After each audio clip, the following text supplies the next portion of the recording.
Hello, everyone. Juxtaposition here. Hang on to your hats. You grab your Juxtaposition 1 mug, and this time pour in some adult beverage of your choosing. It's the Brutal Truth channel. Hey, I have a stalker now. I have a lady long haul truck driver who stalks me over at YouTube. YouTube for the retards over there. Anyway, YouTube has all these community standards, but they let stalker NPC, non player characters. That's what she accused me of today. NPC. I don't even know what that meant. But make no mistake, I am not. Juxtaposition is not an NPC. I am a player soldier. I'm a PS. I'm a PS. That's right. Anyway, I am most definitely not a pathetic loser bot who stalks people on YouTube. That's definitely not what I am. Of course, as you know, I'm banned at YouTube, so it doesn't make any difference. I couldn't stalk anyone over there if I wanted to. All right. Today's video will be entitled Death House Landlady. Death House Landlady. And of course, I'm talking about the infamous Dorothea Puente. Dorothea Puente. She is nationally known as both a serial killer and financial fraudster. A financial fraudster. Little old lady. Not from Pasadena. She originally was from the Redlands, San Bernardino County. Where they staged the hoax moon landings at Norton Air Force Base in San Bernardino County in the town of San Bernardino. Well, she was born not far from there. On January 9th, 1929, Dorothea Gray, Dorothea Helen Gray, was born to two alcoholic parents in Redlands, California, not far from Norton Air Force Base. I don't know what her parents did for a living, besides drinking. Dorothea didn't have a chance. She was doomed from birth. She was doomed. There was no way she was going to have a happy life. All right, so I want to give some sympathy out to this poor person, this poor, pathetic Dorothea Helen Gray, born January 9th, 1929, in Redlands, California. Her mother is named Trudy May Yates, and her alcoholic father is Jesse James Gray. Jesse James Gray. They were raging alcoholics. Her father repeatedly threatened to kill himself in front of the family. It is alleged that Dorothea had 6 or 7 brothers and sisters. Don't have an accurate number on that. Her father died of tuberculosis in 1937, which would have made Dorothea was 8 years old. 8 years old when her father died. All right. Her mother worked as a prostitute sex worker, and as a result, she lost custody of her children in 1938 when Dorothea was approximately 9 years old. And then her mother, Trudy May, was killed in a motorcycle accident that same year, 1938. Again, Dorothea would have been 9 years old when her mother died. Dorothea and her siblings, her 7 to 8 brothers and sisters, were subsequently sent to an orphanage, whereupon Dorothea was sexually abused in the institutional child care. What else is new? In 1945, a then 16-year-old Dorothea Gray, married her first husband, first of 3 husbands. It's hard to do these stories, people, especially Hollywood stories, because there's so many marriages and divorces. But in this case, there's 3 marriages and 3 divorces. All right, so she married Fred McFaul, spelled Mcfaul. He was a soldier who returned from the Pacific Theater of World War II, 1945. They had 2 daughters in 1946 and in 1948. Because Fred McFaul was unemployed and absent. She she sent one of her she sent one of her 2 children to to Sacramento to live with relatives in Sacramento, known as New Helvetia on my channel. We call Sacramento the capital of California. We call it New Helvetia because that's what Johann Sutter called it, right? Anyway, she sent one of her daughters to live with relatives in New Helvetia, Sacramento. She placed her second daughter up for adoption, and she also had a miscarriage. In the summer of 1948, which at this time you're talking about Dorothea being approximately 19 years old. She was arrested for purchasing women's accessory using forged checks in Riverside County in the town of Riverside, which is next door to San Bernardino and Ontario County. She pled guilty of 2 counts of forgery. She served 4 months in jail, and she had 3 years of probation with the probation officer. 6 months after her release, she left Riverside County, and her husband abandoned her permanently after she was released from probation. Well, not from probation, but from exiting jail in Riverside County Jail. In 1952, she married a merchant seaman, Axel Bren Johansson, in San Francisco. I'm assuming that they got a divorce between her husband who abandoned her. I don't know if he signed any papers, but she received a de facto divorce so that she could remarry. She did. She married a merchant marine, uh, Mr. Axel Johansson. Dorothy created a fake persona. She called herself Tia Singolia Nearda, who was posing as a Muslim woman of Egyptian and Israeli descent. That's what Dorothea became, Dorothea Johansson. That marriage was turbulent. Dorothy took full advantage that Axel Johansson frequently left for voyages in the sea, and Dorothea invited men over to their home for gambling away his money. She lost a lot of the family cash at poker games. Dorothea was then arrested in 1960, just not long after, the marriage is going on for about 7 years. And she was arrested for owning and operating a bookkeeping firm that was actually a front for a brothel in the town of Sacramento, known as New Switzerland. Anyway, she was found guilty and sentenced to 90 days in the Sacramento County Jail. In 1961, her husband, Johansson, had briefly committed her to the DeWitt State Hospital in Auburn after a fit of binge drinking, lying, and criminal behavior. DeWitt General Hospital, you should know, is United States Army base, NATO services, located in Auburn, California, along the Auburn Ravine below Forest Hill, where Danny Magoo Chandler is from. It's in Placer County. I'm highly familiar with Placer County. I didn't really know much about the Army Mental Hospital in Auburn.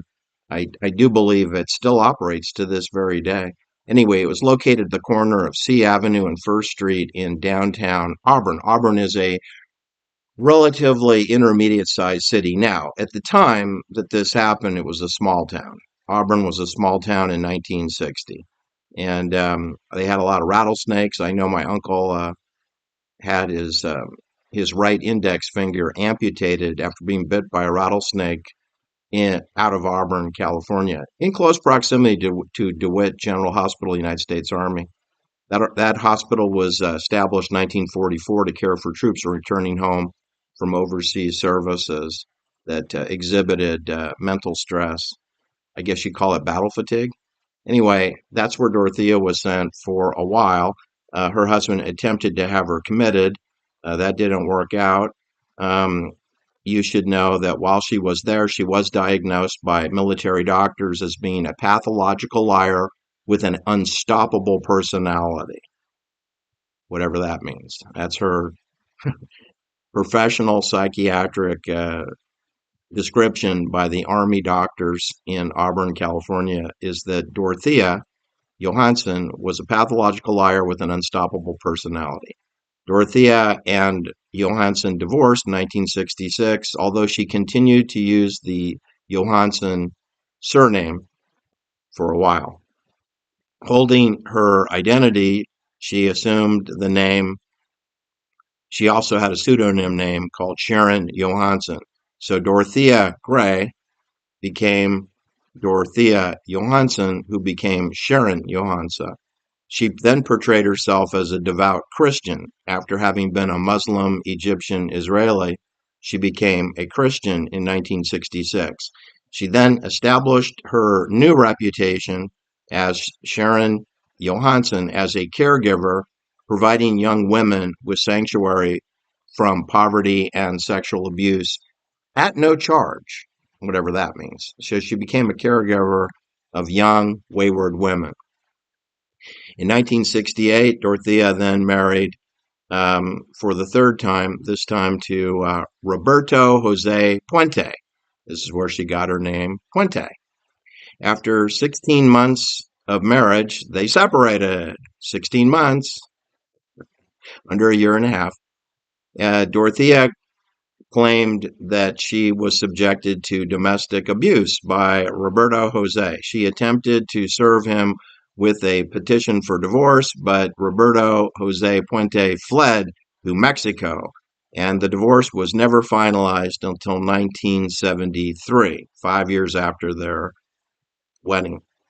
The two continued to have contact and a turbulent relationship, with Dorothea filing a restraining order in 1975. Even after they were divorced, she received a court-ordered restraining order against him, but she continued to use his name for the next 20 years. Following Dorothea's divorce from Roberto Jose Puente, she then focused on renting the home in New Helvetia, which you're not going to believe this. Please do have your adult beverage. You're not going to believe it. So, after being treated by the United States Army psychiatrist and getting a divorce finalized with Roberto Jose Puente, she rents a two-story home in Midtown Sacramento, which is exactly as the crow flies 1 mile to Sutter's Fort, Johann Sutter's Fort, which is New Helvetia. And this house is 1 mile away as the crow flies. She's also 1 mile away from our state capitol in California with Governor Duke Majian and Moonbeam Jerry Brown, where they spend their time at the state capitol. Later, Arnold Screw Your Freedom Schwarzenegger spent time at the Capitol Mall area. It's 1 mile from her rental house, two-story. The address of the rental house is 1426 F Street, at the corner of 15th Street and F Street. She is one house in from the corner, which is the northwest corner of F Street and 15th Street. She's one house in from the corner. If you add up the number 1426, you will get number 13, Unity Amongst Masons. The street is F Street. F is the sixth letter of the alphabet, is the letter F. 6 is a 33, Unity Amongst Masons. So she doesn't own the house. She does not own the house, but she's renting the house, and she's been given permission to operate it as a boarding house. She established herself to her landlord as being a resource for the community to aid for alcoholics, homeless people, and the mentally ill. She hosted Alcoholic Anonymous meetings at the 1426 F Street address. She assisted individuals to sign up and receive Social Security benefits. She's so helpful. She created her new public persona image of a respectable older matron woman. This again is happening in 1975. So Dorothea Fuentes at this time is 46 years old. She's 46 years old, and she is now a mature woman offering Social Security sign-up services and Alcoholic Anonymous hosting. She she began wearing vintage clothing and wearing large frame glasses. She stopped dyeing her gray hair to establish herself as a more respectable member of the local Hispanic community, and she funded charity scholarships and radio programs.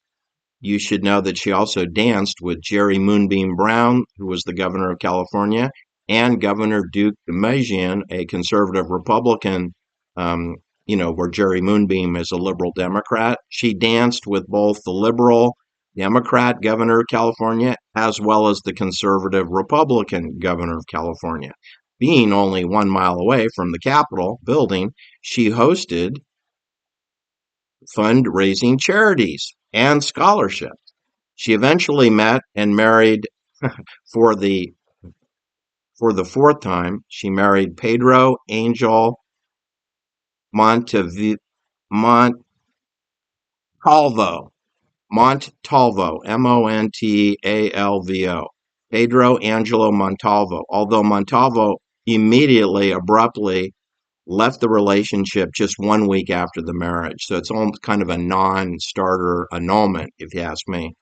On December 21st, 1978, Dorothy was convicted of illegally cashing 34 California state and federal checks that belonged to the tenants in her house, in this house that she was renting. I'll tell you who the renter was in a minute. But she did not own this house. But she was busted for stealing the checks of her boarders in this 1426 F Street house. Okay. And she was given 5 years probation and ordered to pay a $4,000 restitution fine. This is 1978. At no time does she stop stealing her boarders' money. She continues to bring in people who do not have family visits. This is kind of like a rest home nightmare where you very quickly realize who is being abandoned in their old age, over 65, and does not have children visiting. And then those are the perfect victims to intercept their checks at the mailbox. And she would check that mailbox every day to take those checks. Then she would charge her clients, but then perform banking services, which she engaged in fraud, where she acted as power of attorney over many of her alcoholic or disabled tenants, which she had perfect chance to vet all of the tenants that she subleased a room to.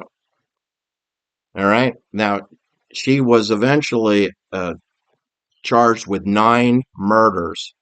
um, she could have up to 7 boarders at a time, I believe, or at least 5. Anyway, she would poison her boarders and not report it, and she'd bury them in her rose garden or in the backyard. She was very fussy about her rose garden, probably because she didn't want anyone to dig it up and find the 9 dead bodies. I believe 7 dead bodies were unearthed on this property at the 1426 address by 1988. The police eventually responded to a neighbor who said they saw large holes dug in the backyard of the property, and someone should go over and check it out. And they found a leg sticking out of the ground. So they continued digging and found 7 bodies on the property.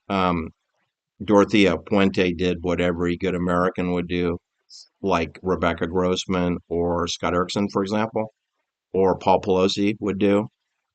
She fled. She fled the scene, and she ended up in a rundown motel in Los Angeles, where the police found her down there and arrested her and flew her back for prosecution of 9 felony crimes. She was arrested on November 7th, 1988. Um, Police spoke with one of her former tenants who was not killed, a John Sharp. They asked about the disappearance of Montoya, her husband, why he left so abruptly within a week of the marriage, and Sharp told police that he had seen Montoya 2 days earlier, but he slipped a note to the officer saying, "She wants me to lie to you." He later met with police privately to tell the story. On November 11th, 1988, a detective returned to the Fuente residence with permission, began digging up the area, and which appeared to have been recently disturbed by a shovel.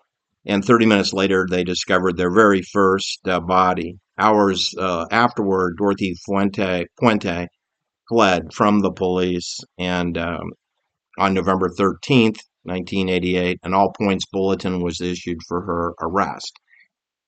On November 16th, 1988, Charles Wilgus, along with his partner Gene Silver, um, of the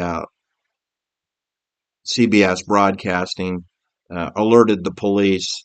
It was the CBS journalist who reported her whereabouts to the police in a motel in Los Angeles. And then the police drove over and arrested her, put her into custody, and then she was, on November 17th, Dorothy Fuentes was flown from the Hollywood Burbank Airport back to Sacramento, escorted by police and booked into the county jail. She was formally charged with the murder of her fourth husband, Montoya. But the issue was that they continued to dig up dead bodies. And so eventually she was charged with 9 felony murders. You should know that they had a trial. Dorothy did not testify in her own defense at the trial. She remained mute, and the jury locked on 6 of the murders, convicted her of 3 murders. She was sentenced to life imprisonment and transferred to Chowchilla Women's Prison in Madera County. This is where Rebecca Grossman is today, and this is where they sent Susan Atkins, who is completely innocent of murdering anyone. But Susan Atkins died there at Chowchilla, and so did Dorothy Puente. Dorothy Puente died in 2011. She died March 27, 2011. She was 82 years old, but she operated from 1982 to 88, murdering her boarders and stealing their Social Security checks and any state checks that they may have received from other community services. She fooled everybody, but she had a life with a dysfunctional childhood of abandonment, alcoholism, and 4 different husbands. And I don't know what to say about it. It's really a sad story, to tell you the truth. She didn't really have much of a chance. So, she went to a life of crime, which included murder. And she's kind of like a long haul truck driver stalking people on the internet, lonely, with only a bottle of Scotch whiskey, maybe for comfort. Dorothea Puente did rent and operate the boarding house at 1426 Fifth 1426 F Street in Sacramento, Midtown. She ran the upstairs of the 2-story Victorian boarding house. The property was owned by Ricardo Ordeico family, and Dorothea Fuente rented the upstairs units. She advertised the home as a place for warm beds, meals, and help with your Social Security and disability benefits. In reality, she drugged her tenants with prescription tranquilizers, most notably Dalmane. Then she killed them, buried their bodies in the backyard, and cashed their government checks for many, many years after the person died. But the county was never notified, so the checks continued. There's no death certificate, and the people just go missing. The checks continue to come in. She endorses her name on the back of the checks, paid to the order of Dorothea Helen Fuente. The neighbors and social workers did complain about a foul odor emanating from the backyard, which Dorothea Puente blamed on various issues, but the stench became a persistent nuisance to the property. it's not a cemetery, right? And she's running an unlicensed cemetery. The boarding house became infamous after police found 7 bodies buried in the backyard, and she was arrested in November 1988 and eventually convicted of 3 of 9 murders. That is the story of Dorothea Fuente. I hope you enjoyed it. Do like and share my videos. I am not an NPC, non-player character. I'm a real person, and my channel is known as the Juxtaposition 1 channel, where we deal in brutal truth. And I understand that not everybody can handle the brutal truth. Believe me, I've got military pilots who have influencer channels at YouTube with 550,000 subscribers who don't, or blinder than Helen Keller. They can't, they're pilots, but they can't see. They don't see all the aluminum chalk in front of their face. That's pretty pathetic, right? That's talk about being a pathetic loser. Being an Air Force pilot that can't see the sun's glare of the mesogens and the MIMs and MIMOs, the micro electronic mechanical sensors, can't see it. Fully vaccinated pilots that could be falling out of the sky at any moment from a manic episode or rodent toxicity droppings. Rodent dropsing toxicity is rampant in a 7G technology architecture. All right, take care. Do like and share. It's the only way I can grow my channel because I am heavily shadow banned. Take care now. Bye bye.